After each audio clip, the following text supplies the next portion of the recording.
Bueno, señores, ya sí estamos de regreso y como les decía, tenemos un invitado especial. Se trata del presidente de la Central de Trabajadores de Transporte, Juan Martes, que con él vamos a hablar muchas cosas interesantes. Buenas tardes, Juan, ¿cómo está? Gracias, buenas tardes. Gracias por la oportunidad conferida. Bienvenido al programa. Sí. Juan, inmediatamente vamos a comenzar. Siéntase relajado, es una entrevista más social, por supuesto. Y quiero comenzar preguntándole, usted es el presidente central nacional de trabajadores de transporte, tiene mucho tiempo trabajando. Entonces, quería hacerle la pregunta. ¿Cómo se sienten los trabajadores de transporte siendo usted el presidente de la Central Nacional de Trabajadores? ¿Se siente satisfecho, contento con lo que usted está haciendo por ellos? Bueno, ciertamente ya no es una central choferil, es una confederación Bueno, Confederación. nacional de trabajadores del transporte. La diferencia entre una cosa y la otra es que, por ejemplo, cuando usted ve que alguien habla en nombre de una federación, tiene que hacerlo después de constituirla con 4 o más sindicatos. Y esos sindicatos tienen que tener registro. Entonces una central se conforma con 4 o más federaciones, también con registros sindicales. Y la confederación es cuando ya la central sobrepasa federaciones y sindicatos, sobrepasa el límite, entonces pasa automáticamente a ser una confederación. En el caso de la Central Nacional de Trabajadores del Transporte, CNTT, ya es una confederación. ¿Y cómo se sienten los agremiados y los miembros de dicha institución, dueños, miembros y simpatizantes? Bueno, es una pregunta que tendríamos que escucharlo a ellos. Que sean ellos lo que digan y lo que opinen, cómo ha sido nuestro accionar a lo interno y a lo externo de la institución. Por lo demás, yo lo que siento es ciertos niveles de armonía, de confraternidad. Nosotros más que una institución, que un gremio choferil sindical, somos una familia. Y de hecho anoche estaba la dirección nacional de la institución compartiendo con los hijos, con las esposas, con algunos miembros, un asopado ahí en la calle Cuba, que en principio fuimos invitados 42 de los miembros del comité ejecutivo, pero eso rebosó toda la capacidad, y aunque el asopado se hizo un calderazo como para 200 personas, hubo que pedir comida a los restaurantes para que llevaran, porque eso sobrepasó toda la... ¿Y cuántos años tiene Juan Marte en la federación? 25 años, no necesariamente en esa federación, en la vida choferil. Yo llegué al sector choferil en el 1998. He sido propietario de compañías de taxi, he sido presidente de federaciones, fui miembro de otras instituciones choferiles, fui el secretario general por 9 años de una institución de la capital, fui el secretario nacional o sea, que tiene un currículum. Sí, al frente de la CNTT aproximadamente entre 9 a 10 años. Entonces, en ese trayecto que usted tiene trabajando por el transporte, han pasado diferentes dirigentes del país. Entonces, en ese tiempo, ¿cómo usted ha visto el cambio en el país, si se podría decir, en el transporte? ¿Y qué usted entiende qué más se puede hacer? Bueno, en lo que tiene que ver con el activo humano, o sea, los dirigentes, el liderazgo choferil de la República Dominicana ha estado madurando, tal vez por un tema de edad, pero ya la visión y el accionar agresivo de algunos dirigentes, eso ha cambiado mucho. Y sobre todo después que se aprobó y se promulgó la ley 6317 que crea el Intran y que crea la normativa de tránsito y transporte, los dirigentes pasaron a ser de gremios a empresas, y esa visión empresarial le ha dado una connotación al sector como de más sosiego, de más tranquilidad, de tener la capacidad de dirimir la problemática en mesas de negociaciones en lugar de enfrentarse y maltratarse como ocurría antes. Y lo ha dado la madurez también para, en lugar de algunos casos que tienen que hacer protesta, hacer la protesta, pero también hacer propuesta. Y entonces el sector choferil ha madurado mucho, ha cambiado mucho en cuanto al transporte como tal, al tránsito y el transporte. Es una materia pendiente en toda la República Dominicana, porque usted está viendo cómo ha habido un crecimiento exponencial del parque vehicular de la República Dominicana, y eso incluye a Santiago, Sí, que fue una ciudad construida para coches, pero que hoy ya tiene más de 350.000 vehículos privados circulando en su interior y aproximadamente 12.000 vehículos públicos. Eso torna el tránsito caótico, lo torna anárquico, y por eso digo que es una tarea pendiente. Por eso usted ve la impronta del gobierno central con la construcción de un tren, de un monorriel y de un teleférico, con el entendido de que eso puede mitigar de alguna manera lo pesado que se está haciendo el tránsito y el transporte en la ciudad. ¿Está usted de acuerdo con el monorriel y el teleférico de Santiago? Bueno, son obras de modernidad, son obras de transformación que el presidente de la República y el gobierno central entiende que son la vía para solucionar la problemática del transporte en la ciudad. Eso son cosas importantes. Pero no perdería la fuente, o sea, de trabajo, podría perder muchos choferes esa fuente de trabajo por el monorriel, o vendrían a unirse, a trabajar juntos. Pienso que esa es la visión que el gobierno tiene, de que la solución sería esa. Lo que el gobierno ha entendido, el gobierno central. O sea que como el monorriel, el transporte, o sea, ellos no tienen que tener miedo, los choferes, porque no le van a quitar la comida, que es, creo, el miedo quizás de Insisto ellos. en que el gobierno tiene la visión de que la solución a la problemática del tránsito y del transporte es la construcción de ese teleférico y ese monorriel.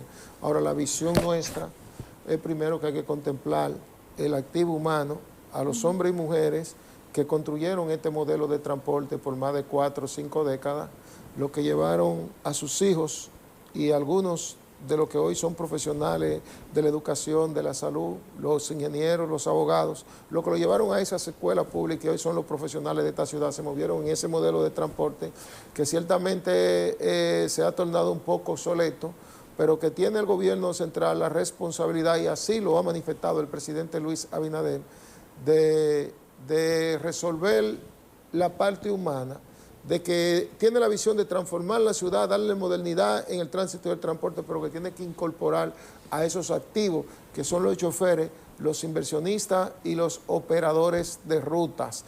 Eso no puede quedarse ahí, porque ciertamente el pueblo está entendiendo que cuando inauguren una línea de monorriel de allá desde La Gloria hasta el centro de la ciudad y cuelguen el teleférico hacia Bellavista, ya se les solucionó el problema. No, eso es como si se hiciese una ruta. Para darle la solución que la ciudad requiere, necesita necesariamente que aparte de eso se haga un plan general de tránsito y transporte con rutas alimentadoras e integrar la colectivización del transporte. En eso usted entiende que con esa opinión que se está modernizando el transporte. Pero en adición a eso, hay que hacer intervenciones puntuales en la ciudad de Santiago con túneles elevados y pasos a desnivel. Sí, se necesita necesariamente construir un elevado ahí en la República de Argentina con Sadalá, construir un elevado. Creo que por Padre Las Casas, no sé si tenían en la un proyecto. Padre Las Casas, en la Buenavista, para hacerlos elevados y sincronizar todos los semáforos de manera tal que cuando se coja esa estrella Sadalá se llegue a la rotonda de Libertad de manera sincronizada sin que haya esa problemática. Y en otros puntos de la ciudad que son necesarios la intervención puntual con túneles elevados y pasos a desniveles, reitero. Y eso tampoco, hay que insistir también que tenemos que darnos una alternabilidad en el horario. No podemos continuar saliendo a estudiar, a trabajar y a educarnos a la misma hora. Bien pudiéramos llevar los niños de 8 a 8 y media a la escuela y abrir los negocios privados y públicos después de las 9 y las 9 y media, como ocurre en los países civilizados. Y empezar a entender también que no podemos continuar recogiendo la basura en hora pico, porque hay horas para eso, y usted se encuentra a veces con un tapón larguísimo y es un camión que está recogiendo basura. Tenemos que decirle a los que entran a la ciudad, abordar y desabordar mercancía en esos camiones grandes, a esos almacenes, a esos supermercados, que también para eso debe haber un horario para hacer ese tipo de cosas, porque ya la ciudad tiene demasiado vehículo, y una ciudad que crece de la manera que ha crecido esta y no se organiza, entonces estamos avanzando totalmente hacia el caos. Entonces, ¿está usted de acuerdo, Juan, con pues lo que se está planteando del horario de la circulación de los motores con 2 personas, que se haga, pues, creo que hasta las 11, de las 11 o las 12 en adelante, hasta las 5 de la mañana o las 11? O sea, ¿está usted de acuerdo con esa iniciativa Sí, para que quizás ellos quieren controlar la delincuencia? ¿Usted cree que de esa manera se puede controlar la delincuencia? El control de la delincuencia requiere muchas cosas, desde comenzando por sacar lo que desde el Estado delinquen y de lo que el Estado apoya a la delincuencia y propicia a la delincuencia. Pero inclusive tiene que ver también con impunidad, con lo que se roban los recursos del pueblo y no pasa nada. Entonces, estamos hablando de esa que es una medida, pero esa medida tiene que estar acompañada con certificar, carnetizarlo, darle permiso, por ejemplo, al delivery de McDonald's que lleva una pizza, ¿verdad?, en un motor, al que desde los restaurantes le lleva la comida a la gente, inclusive protegiéndolo de la delincuencia, porque usted desde su casa pide una pizza de 12 pedazos dentro de su casa, dentro de los barrotes de su casa, y eso es seguridad ciudadana cuando esa comida le llega a usted por la puerta, usted la recibe y come en su casa, sin tener que movilizarse a otro lugar. Quiere decir que la medida tiene que estar acompañada de carnetizar a los hombres de trabajo que inclusive amanecen trabajando en un motor. El que anda jangueando, el que anda en la calle, en motores, en otro tipo de actividad, bueno, corresponde a las autoridades llamar al que anda en un motor y preguntarle a qué se dirige, qué hace y para quién trabaja, porque la República Dominicana, una de su economía se sustenta, uno de los eslabones de la economía se sustentan en la industria de la gastronomía y de la diversión. Y entonces ya todo eso se está haciendo en motor, en delivery, hay muchas compañías también que dan mucho empleo a los ciudadanos para trabajar como delivery. Y en el caso de los motoconchos, el que no se ha transportado a las 11 de la noche, ya yo creo que después de las 11 de la noche ya hay que ver en qué anda. Lo que tiene que el Intran es que dotar de una identificación con código de barra que le permita a las autoridades identificar quién anda trabajando en un motor y quién anda delincuente. Porque en realidad hay personas que lo utilizan. Ciertamente, para muchas cosas, inclusive para la distribución de droga. Ciertamente que es así. Exacto, por eso hay que carnetizar. Sí, hay que carnetizar, hay que identificar una cosa y otra previo a depuración. Exactamente. Por ejemplo, y eso es fácil, usted le dice, por ejemplo, a McDonald's, a Burger King, a Pizza Hut, por mencionar algunos, envíeme el listado de todos sus empleados, se lo dice a la gerencia, el listado de todos sus empleados que son delivery. Y entonces en un acuerdo Intran, esas compañías le entregan la carnetización a esos delivery. Y de igual puede hacerlo con cadenas de restaurantes que hay y con otras empresas que necesitan ciertamente, hasta cuando un paquete tiene que llegar rápido, enviarlo con un motor.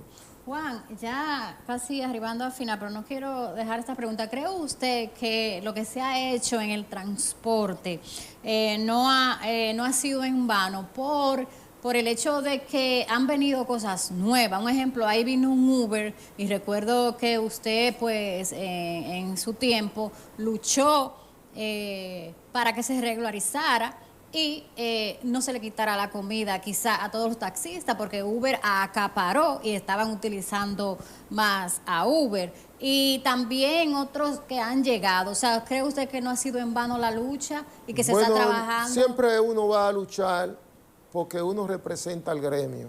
Y cuando el gremio se reúne y aprueba una agenda, lo primero que aprueba es una vocería y un pronunciamiento. Y uno tiene que hacerlo como se ha aprobado, independientemente de que uno esté o no esté de acuerdo. A veces uno es derrotado, la propuesta de uno es derrotada por votación.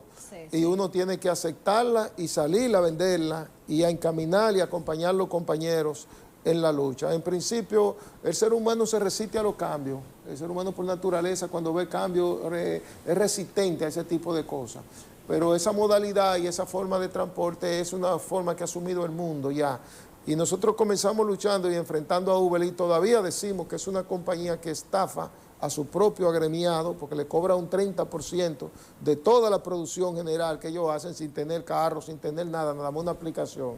Tenemos nuestra diferencia con Uber, pero le hemos dicho a los dueños de compañías tradicionales que se tecnifiquen, que hagan aplicaciones similares a Uber, y de hecho la han hecho, y Uber ha venido en un proceso de descenso, porque ya el pueblo de Santiago ha vuelto a empezar a asumir el taxi tradicional, porque es más confiable, porque es más profesional, porque usted sabe a veces con quién trata, porque lo ha visto toda la vida, ha comenzado de nuevo a asumir su sistema de taxi nuevamente. Sí, pero también eso llevó, que no vemos negativo, a que estas centrales de taxi también se modernizaran. Correcto. Y entraran en la línea de la modernización, porque hay jóvenes que si no es por una aplicación, una nueva generación, no te llaman. Una nueva generación, es el mundo que va así, el mundo va así. Y uno quisiera que todo fuera como nuestro abuelito, como nuestro papá nos enseñó, como era en la casa, pero es que la sociedad es cambiante, constantemente cambiante, y uno tiene que montarse en el tren de la modernidad. Por eso decimos que el sistema de tren o monorriel es un sistema moderno de transporte, que nosotros lo que le hemos pedido al gobierno es la incorporación de nuestros actores al sistema para que continúen trabajando y continúen produciendo, pero nosotros no somos personas que nos vamos a parar en el medio de la modernidad, porque la modernidad no va a pasar por arriba. Es transformación, y esta es una ciudad que ha crecido, su sistema de inmobiliario, el crecimiento vertical de la ciudad, el desarrollo de la ciudad en los últimos años, en los últimos 20 años, ha sido una cosa maravillosa. Y la única tarea pendiente que tenemos en la capital y que tenemos en Santiago, en consonancia con la modernidad que han experimentado en las dos ciudades, es su sistema de transporte. Claro, y el sistema pluvial que se ha quedado atrás. Usted ha visto, por ejemplo, cómo hacia allá, hacia Don Pedro, se erige hacia la nube, torres hasta de 14 y 15 pisos, pero siguen con el mismo sistema de alcantarillado, con el mismo sistema de agua, con la callecita pequeñita. Entonces deberíamos tocar todos los puntos, y el transporte es uno. Tenemos que modernizar nuestro sistema de transporte de la ciudad, tenemos que ponerlo acorde con los tiempos y acorde con la visión que tiene el Estado, que tiene el sector empresarial y que tiene el mundo de nosotros, porque el mundo está mirando a Santiago. Aquí está viniendo mucha gente de España, está viniendo mucha gente de Alemania, inclusive a trabajar, eso no se había visto nunca.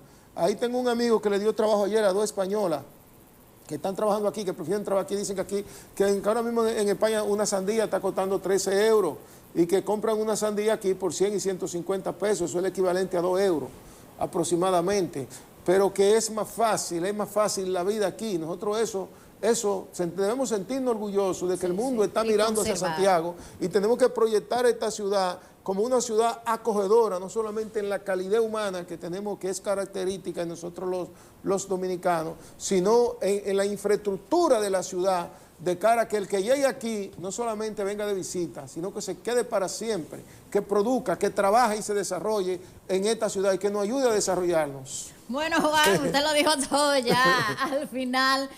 Muchísimas gracias por aceptar nuestra invitación. Bueno, conocieron un poco más de Juan Martes.